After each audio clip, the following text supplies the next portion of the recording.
सम्मानित साथियों, मानवाधिकार के प्रहरी साथियों, बुद्धिजीवियों और दुनिया में शांति के लिए चिंतित सभी नागरिकों, बहनों और भाइयों, डॉक्टर दुआ का नमस्कार, अभिनंदन।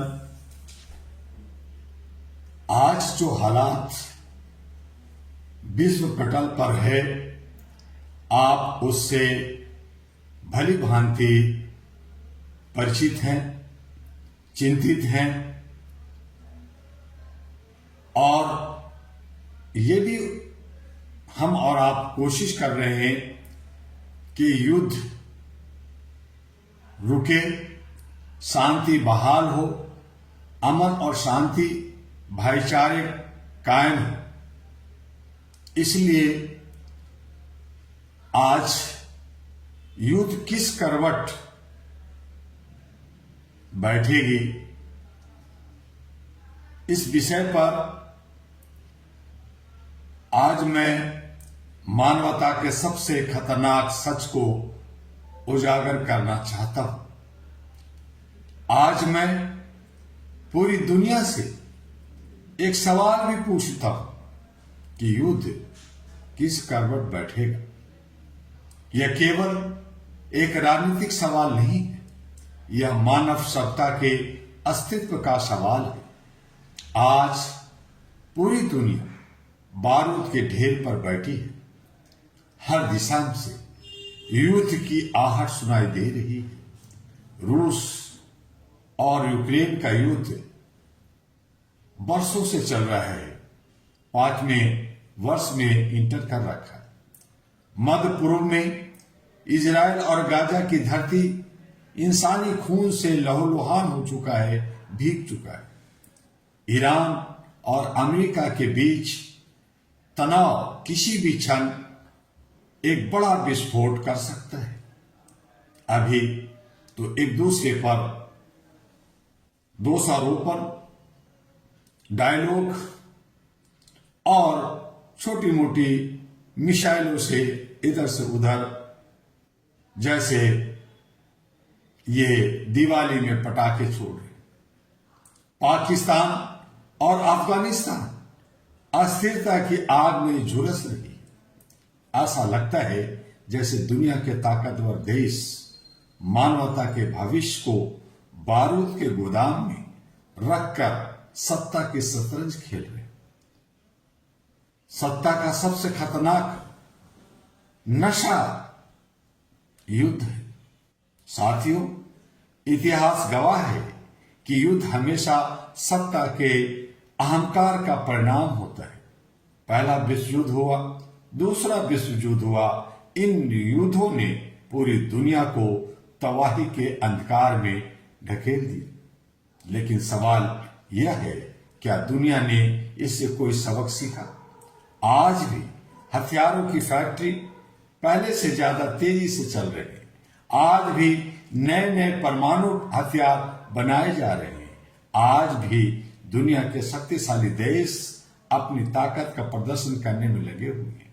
यह कैसी सभ्यता है जो रोटी से ज्यादा बारूद बनाती है? युद्ध का असली शिकार होता कौन है? इंसान होता है। युद्ध का फैसला सत्ता के गलियारे में होता है, लेकिन उसकी कीमत चुकाता है आम इंसान, आम नागरिक। युद्ध में मरते कौन हैं? मासूम बच्चे, रोती हुई माताएं, बेघर परिवार और वह पूरी पीढ़ी जिसका भविष्य युद्ध की आग में जल जाता है। युद्ध केवल शरीर को नहीं मारता, यह मानवता की आत्मा को घायल कर देता है। अंतर्राष्ट्रीय कानून की क्या विडंबना है। देखिए, दुनिया में बड़े गर्व से कहा जाता है कि संयुक्त राष्ट्र है, अंतर्राष्ट्रीय कानून है, मानवाधिकार की व्यवस्था है। लेकिन सच यह है कि जब ताकतवर देश नियम तोड़ते हैं तो दुनिया अक्सर चुप्पी साध लेती है। जब कमजोर देश गलती करता है तो उन पर प्रतिबंध और सत्ता की बारिश होने लगती है। जैसे आम नागरिक के बीच में भी जब कमजोर लोग गलत करता है, उसे मार पीट कर जेल में डाल देते हैं और सामंती लोग आराम से घूमते। क्या यही न्याय है?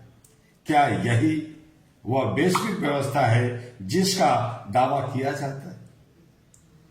साथियों, आज दुनिया जिस दिशा में जा रही है वह बेहद खतरनाक है। अगर दुनिया ने अपनी दिशा नहीं बदली तो तीसरा विश्व युद्ध केवल एक आशंका नहीं रहेगी, और अगर तीसरा विश्व युद्ध हुआ तो वह युद्ध परमाणु हथियारों का होगा। उस युद्ध में शहर नहीं बचेंगे, देश नहीं बचेंगे, सभ्यता भी शायद नहीं बचेगी। तब यह सवाल ही समाप्त हो जाएगा कि कौन जीता कौन हारा व्यक्ति, क्योंकि उस समय पूरी मानवता हार जाएगी। AHRA Global All India Human Rights Association की चेतावनी है कि आज पूरी दुनिया को खास करके AHRA All India Human Rights Association, जो एशिया पैसिफिक क्षेत्र की पहली मानवाधिकार स्थित सिविल सोसाइटी के रूप में लगातार मानवता की आवाज उठा रही है, हम स्पष्ट शब्दों में कहना चाहते हैं, मानवाधिकार और युद्ध कभी साथ नहीं चल सकते।